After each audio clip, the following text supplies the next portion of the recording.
Viongozi wanaoegemea upande wa serikali wameyakashifu matamshi ya ubinamu ya naibu rais wa awali Rigathi Gachagua, wakisema kwamba yanawagawanyisha Wakenya.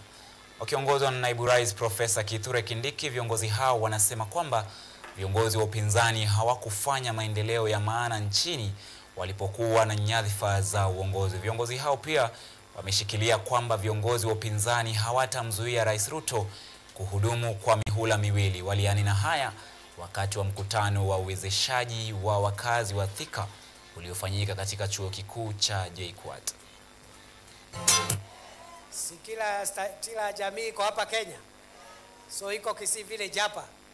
Wako nyumbani, hawako nyumbani. Si wako kwao nyumbani. Ndio tunaambia wale watu wakumbavu wanataka kusambaratisha Kenya na ukabila. Wakome.